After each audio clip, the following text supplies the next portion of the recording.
শুভ সন্ধ্যা বন্ধুরা। আজ হলো ৮ ফেব্রুয়ারি, ২৫ মাঘ, রবিবার। আজকের সন্ধ্যার বিশেষ বিশেষ খবরগুলি হলো: আর শ্বশুর বাড়িতে যাওয়া হলো না। কাটিগড়ার বুরুঙ্গায় রেলে কাটা পড়ে মৃত্যু ঘটল এক ব্যক্তির। আজ পাতারকান্দিতে জোর কদমে চলছে প্রশাসনের বুলডোজার। পাতারকান্দির সংরক্ষিত বনাঞ্চলে বসবাসরতদের বিরুদ্ধে উচ্ছেদ অভিযান শুরু। আজ উচ্ছেদ অভিযানের মধ্যে দিয়ে মসজিদের সব শেষ বলে কেঁদে ভেঙে পড়েছেন একাধিক মানুষ। গৌরব গগৈ ও তার স্ত্রীর সঙ্গে রয়েছে পাকিস্তানি এজেন্টের গভীর যোগসূত্র, দাবি মুখ্যমন্ত্রী হিমন্ত বিশ্ব শর্মার। গৌরব গগৈয়ের পাকিস্তান যোগ তদন্তে কেন্দ্রীয় হস্তক্ষেপ দাবি হিমন্তের। অবশেষে সাময়িক বরখাস্ত বিএলও সুমনা রহমান চৌধুরী। শিলচরে সোশ্যাল মিডিয়ায় সোনা চুরির মিথ্যা অভিযোগ, মামলা থানায়। প্রধানমন্ত্রী আবাসের সরকারি ঘরের তালিকা নিয়ে টাকার তালিকা নিয়ে এবার কড়া ঘোষণা। দুর্নীতি করা জীবিকা সখী গাঁও পঞ্চায়েতের সভাপতিদের এবার জেল হবে, কড়া বার্তা মুখ্যমন্ত্রী হিমন্ত বিশ্ব শর্মার। ট্রাক্টর পাইয়ে দেওয়ার নামে লক্ষাধিক টাকা প্রতারণার অভিযোগ শাসক দলের নেতার বিরুদ্ধে। সাংসদ কৃপানাথের নাম ভাঙিয়ে প্রতারণা, মুখ্যমন্ত্রীর হস্তক্ষেপ কামনা। কাছাড়ে সেলাই করা বস্তায় ১ কেজি চিনি উধাও, মুখ্যমন্ত্রীর হস্তক্ষেপের দাবি সমবায় গ্রাহকদের। বিস্তারিত থাকবে প্রতিবেদনে। আগামী ৯ ফেব্রুয়ারি থেকে অবশেষে শুরু হচ্ছে সাইরাং শিলচর প্যাসেঞ্জার ট্রেন। পতাকা নাড়বেন রেলমন্ত্রী অশ্বিনী বৈষ্ণব। তাহলে বিস্তারিত খবরে যাওয়ার আগে অবশ্যই ভিডিওটিতে একটি লাইক করে চ্যানেলটি সাবস্ক্রাইব করে পাশের বেল আইকনটি বাজিয়ে রাখবেন এবং ফেসবুক পেজটি ফলো করে ভিডিওটি অবশ্যই শেয়ার করবেন যাতে সঠিক তথ্যগুলো সবার কাছে পৌঁছাতে পারে। এবার শুনুন আজকের খবরগুলির বিস্তারিত। প্রথম খবর, আর শ্বশুরবাড়ি যাওয়া হলো না। কাটিগড়ার বুরুঙ্গা রেলগেটের কাছে রেলের চাকায় কাটা পড়ে মৃত্যু ঘটল এক ব্যক্তির। হত ব্যক্তি বরখলার ভুবনেশ্বরনগর জিপির উত্তর বাঙ্গারপাড়ের বাসিন্দা প্রয়াত হবিব আলী তালুকদারের পুত্র নিজামুদ্দিন তালুকদার। আজ রবিবার দুপুরে এ মর্মান্তিক দুর্ঘটনাটি সংঘটিত হয়। জানা গেছে, কাটিগড়ার বুরুঙ্গায় নিজের শ্বশুরবাড়ি যাওয়ার পথে ঘটে এ বিপত্তি। আশঙ্কা করা হচ্ছে রেললাইন পেরোতে গিয়ে সংঘটিত হয়েছে এই ঘটনা। রেলের চাকায় খণ্ড বিখণ্ড হয়েছে হত নিজামের দেহ। ইতিমধ্যে ঘটনাস্থলে পৌঁছেছে রেল পুলিশ। মৃতদেহ উদ্ধার করে ময়না তদন্তের জন্য পাঠানো হয়েছে। সাময়িক বরখাস্ত বিএলও সুমনা রহমান চৌধুরী। অবশেষে চাকরি থেকে সাময়িক বরখাস্ত হলেন। ভোটার তালিকা থেকে নাম কর্তনের আবেদনের কর্মকাণ্ড প্রকাশ্যে এনে মহিলা বিএলও সুমনা রহমান চৌধুরী। শ্রীভূমি জেলার বিএলও সুমনা চৌধুরীকে চাকরি থেকে সাময়িক বরখাস্ত করা হয়েছে। জানা গেছে, গত ৫ ফেব্রুয়ারি শিক্ষিকা সুমনা রহমান চৌধুরী চাকরি থেকে সাময়িক বরখাস্ত করেছেন জেলা কমিশনার তথা জেলা নির্বাচন আধিকারিক। উল্লেখ্য, জেলার চৌধুরী বাজার প্রাথমিক স্কুলের ভোট কেন্দ্রে ১৩৩ জন জীবিত ভোটারকে মৃত বলে তাদের নাম তালিকা থেকে বাদ দিতে সেলিম আহমেদ নামের এক ব্যক্তির জাল স্বাক্ষর করে ৭ নম্বর ফর্ম জমা পড়ে। ওই এলাকার বিএলও সুমনা রহমান চৌধুরী তা গত ২১ জানুয়ারি ফাঁস করে দিয়ে জানান, এই নামগুলি কর্তন করতে তার উপর চাপ সৃষ্টি করছে নির্বাচন আধিকারিকের কার্যালয়ের কর্মচারীরা। তার সঙ্গে আরও ৪ জন বিএলও তাদের এরকম কাণ্ড ঘটছে বলে জানান। পরদিন সেলিম আহমেদ জেলা কমিশনারের কাছে স্মারকলিপি প্রদান করে জানান, তিনি কারোর বিরুদ্ধে ৭ নম্বর ফর্মে অভিযোগ করেননি। তার স্বাক্ষর কে বা কারা জাল করেছে তাদের বিরুদ্ধে ব্যবস্থা নেওয়ার দাবি জানান সেলিম। এরপরই রাজ্য জুড়ে চাঞ্চল্য ছড়িয়ে পড়ে। এদিকে জানা গেছে, সুমনা চৌধুরীকে বরখাস্ত বরখাস্ত করার পেছনে মিডিয়ার সঙ্গে কথা বলা, কর্তব্যে অবহেলা করা, ইলেকশন কমিশন অব ইন্ডিয়ার নির্দেশ অমান্য করা, কাজের পদ্ধতি না মানা ইত্যাদি যুক্তি দেখানো হয়েছে। তাকে অন্যায়ভাবে বরখাস্ত করা হয়েছে এ অভিযোগ তুলে সুমনা চৌধুরী আদালতের দ্বারস্থ হচ্ছেন বলে জানা গেছে। আজ পাতারকান্দিতে চলছে প্রশাসনের বুলডোজার। উচ্ছেদ অভিযানের মধ্যে দিয়ে মসজিদের সব শেষ হলো বলে কেঁদে ভেঙে পড়েছেন একাধিক মানুষ। পাতারকান্দির সংরক্ষিত বনাঞ্চলে বসবাসরতদের বিরুদ্ধে প্রশাসনের উচ্ছেদ অভিযান শুরু। আজ সকাল থেকেই জেলার পাতারকান্দি বিধানসভা কেন্দ্রের অন্তর্গত বাদশাহী সংরক্ষিত বনাঞ্চলে অবৈধভাবে বসবাসরতদের বিরুদ্ধে উচ্ছেদ অভিযানে নামে প্রশাসন। গৌরব গগৈ ও তার স্ত্রীর সঙ্গে রয়েছে পাকিস্তানি এজেন্টের গভীর যোগসূত্র, আজ দাবি মুখ্যমন্ত্রী হিমন্ত বিশ্ব শর্মার। গৌরব গগৈর পাকিস্তান যোগ তদন্তে কেন্দ্রীয় হস্তক্ষেপ দাবি মুখ্যমন্ত্রীর।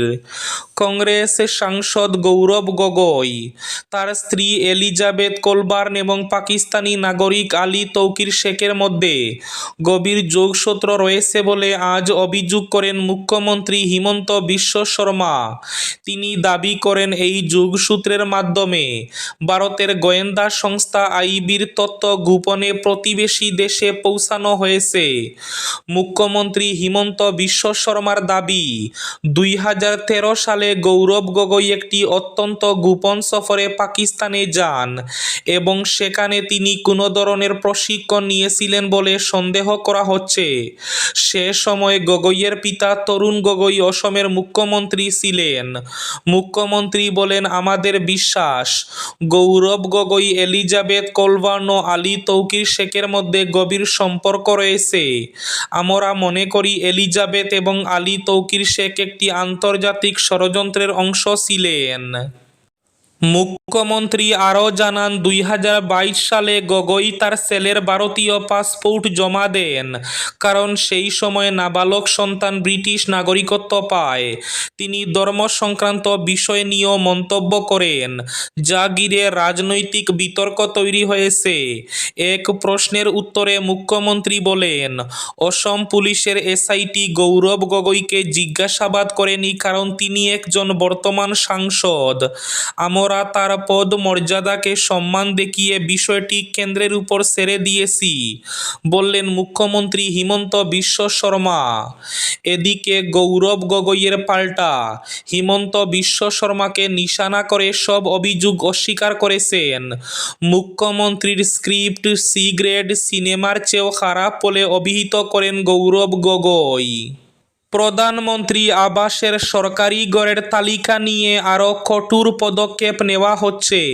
দুর্নীতি করা জীবিকা সখী গাঁও পঞ্চায়েতের সভাপতিদের এবার জেল হবে। সদ্য প্রকাশ করা প্রধানমন্ত্রী আবাসের জিও ট্যাগিংয়ের তালিকায় অনেক অযোগ্য হিতাধিকারীরা অনেক প্রতারণা করে তালিকায় নিজের নাম অন্তর্ভুক্ত করেছেন। এই দুর্নীতিতে যদি কোনো জীবিকা সখী বা গাঁও পঞ্চায়েতের সভাপতি জড়িত থাকেন, তাহলে তাদের জেলে যেতে হবে। কড়া বার্তা মুখ্যমন্ত্রী হিমন্ত বিশ্ব শর্মার। শিলচরে সোশ্যাল মিডিয়ায় সোনা চুরির মিথ্যা অভিযোগ, মামলা থানায়। শিলচরে এক মহিলার বিরুদ্ধে সোশ্যাল মিডিয়ায় সোনা চুরির মিথ্যা অভিযোগ তুলে পোস্ট করার ঘটনাকে ঘিরে চাঞ্চল্য। এই ঘটনায় রাঙ্গিরহাড়ি থানায় লিখিত অভিযোগ দায়ের করেছেন ভুক্তভোগী ঘুষ পদবীর মহিলা। পাশাপাশি পুলিশ সুপারের কার্যালয়ে সাইবার ক্রাইম শাখাতেও অভিযোগ জানিয়েছেন। তিনি সংবাদকর্মীদের ডেকে পুরো ঘটনা তুলে ধরে জানান, কয়েকদিন আগে তিনি শিলচরের তুলাপট্টি এলাকার একটি সোনার দোকানে হাতের শঙ্খ কিনতে যান। সেই সময় হঠাৎ এক মহিলা দোকানের সামনে অকারণে ঝগড়া শুরু করেন। পরিস্থিতি উত্তপ্ত হয়ে উঠলে তিনি তার সঙ্গে থাকা দাস পদবীর আরেক মহিলাকে নিয়ে সেখান থেকে চলে আসেন। আসেন। এরপর একদিন হঠাৎ তার হোয়াটসঅ্যাপে একটি বার্তা আসে। বার্তাটি খুলে তিনি দেখতে পান বণিক পদবীর এক মহিলা ফেসবুকে তার ও তার সঙ্গে থাকা মহিলার ছবি পোস্ট করে তাদের বিরুদ্ধে সোনা চুরির অভিযোগ এনেছেন। অভিযোগে কোনো প্রমাণ উপস্থাপন করা হয়নি বলেও দাবি করেন ঘোষ। ঘটনার সত্যতা জানতে তিনি পুনরায় তুলাপট্টির ওই সোনার দোকানে গিয়ে ওই মহিলার সঙ্গে কথা বলতে গেলে অভিযোগ অনুযায়ী মহিলা তাদের উদ্দেশ্যে অকথ্য ভাষায় গালিগালাজ করেন। পরে সেখান থেকে বেরিয়ে এসে রাঙ্গিরহাড়ি ফাঁড়িতে 5 ফেব্রুয়ারি মহিলার বিরুদ্ধে লিখিত অভিযোগ দায়ের করেন। একই সঙ্গে সাইবার ক্রাইম শাখায়ও অভিযোগ জমা দেন। প্রশাসনের কাছে তিনি আবেদন করেন অবিলম্বে তার বিরুদ্ধে আনা মিথ্যা অভিযোগ প্রত্যাহার করা হোক এবং দোষীর বিরুদ্ধে আইন অনুযায়ী ব্যবস্থা গ্রহণ করা হোক। ট্রাক্টর পাইয়ে দেওয়ার নামে লক্ষাধিক টাকা প্রতারণার অভিযোগ শাসক দলের নেতার বিরুদ্ধে। সাংসদ কৃপানাথের নাম ভাঙিয়ে প্রতারণা, মুখ্যমন্ত্রীর হস্তক্ষেপ কামনা। রামকৃষ্ণনগর বিধানসভা এলাকায় শাসক দলের টিকিট প্রত্যাশী এবং সাংসদ কৃপানাথ মালার ঘনিষ্ঠ বলে পরিচিত রঞ্জিত দাসের বিরুদ্ধে দিনমজুর শ্রেণীর মানুষদের কাছ থেকে লক্ষাধিক টাকা প্রতারণার গুরুতর অভিযোগ উঠেছে। ভুক্তভোগীদের অভিযোগ, বিভিন্ন প্রলোভন এবং আশ্বাস দিয়ে তাদের কাছ থেকে নগদ টাকা নেওয়ার পর দীর্ঘদিন ধরে অভিযুক্ত গা ঢাকা দিয়ে রয়েছেন। ভুক্তভোগীরা জানান তাদের অধিকাংশই দিনমজুর এবং আর্থিকভাবে অত্যন্ত দুর্বল। সংসার চালানোর তাগিদে শেষ সম্বল হিসাবে তারা এই টাকা দিয়েছিলেন। ট্রাক্টর পাইয়ে দেওয়ার নাম করে এভাবে লক্ষ লক্ষ টাকা হাতিয়ে নেওয়ার অভিযোগ উঠেছে। নারায়ণপুরের তাজউদ্দিন অভিযোগ করে বলেন রঞ্জিত দাস তার কাছ থেকে 4 লক্ষ টাকা 2021-এ নিয়েছেন। তার মতো আরও অনেক আছেন, কিন্তু কাউকে ট্রাক্টর পাইয়ে দিতে পারেননি এবং দীর্ঘদিন ধরে তাদের টাকাও ফেরত দেননি। তাই তারা বাধ্য হয়ে আইনের আশ্রয় নিতে যাচ্ছেন। এবার শেষ খবরটি, সেলাই করা বস্তায় 1 কেজি চিনি উধাও, মুখ্যমন্ত্রীর হস্তক্ষেপের দাবি সমবায় গ্রাহকদের। সরকারি সমবায় ব্যবস্থায় চুরি। এবার এ রোধে আধুনিক প্রযুক্তির ব্যবহার শুরু হয়েছে। গ্রাহকদের প্রত্যেকটি সামগ্রী গ্রহণের সময় আলাদা আলাদা বায়োমেট্রিক ফিঙ্গারপ্রিন্ট দিতে হচ্ছে, যাতে ডিলার বা এজেন্ট পর্যায়ে কোনো অনিয়ম না ঘটে। কিন্তু এবার অভিযোগ উঠেছে এজেন্টের হাতে পৌঁছানোর আগেই চিনি কমে যাচ্ছে বস্তা থেকে। এমনই এক গুরুতর ঘটনা সামনে এসেছে কাছাড় জেলার বিহারার বিক্রমপুরের এক সমবায় ডিলারের ঘরে। কর পদবীর ডিলার স্থানীয়দের উপস্থিতিতে বস্তা থেকে চিনি বের করার এক ভিডিও সামাজিক মাধ্যমে ভাইরাল হয়। অভিযোগ 30 কেজির চিনি বস্তায় পৌঁছালেও বাস্তবে তাতে রয়েছে মাত্র 29 কেজি। বিষয়টি নজরে আসতেই সংশ্লিষ্ট ডিলার স্থানীয়দের খবর দেন। পরে স্থানীয়দের উপস্থিতিতে বস্তার সেলাই খুলে একটি প্যাকেট বের করে গণনা করা হলে দেখা যায় বস্তায় রয়েছে 29টি 1 কেজির প্যাকেট, অথচ প্যাকেটের গায়ে স্পষ্টভাবে লেখা 30 কেজি। এ ঘটনায় আরও সন্দেহের উদ্রেক হয় যখন দেখা যায় বস্তায় পূর্বে করা একটি সেলাই খুলে পুনরায় সেলাই করা হয়েছে। এতে 1 কেজি চিনি সরিয়ে নেওয়ার আশঙ্কা জোরদার হয়েছে। সমবায় গ্রাহকদের অভিযোগ, সাধারণ মানুষের সঙ্গে সরাসরি প্রতারণা করা হচ্ছে। অবিলম্বে নিরপেক্ষ তদন্তের মাধ্যমে দোষীদের চিহ্নিত করে কঠোর শাস্তির দাবি জানানো হয়েছে। এই ছিল আজকের সন্ধ্যার বিশেষ খবরগুলি। ভিডিওটি অবশ্যই লাইক করে শেয়ার করে দেবেন।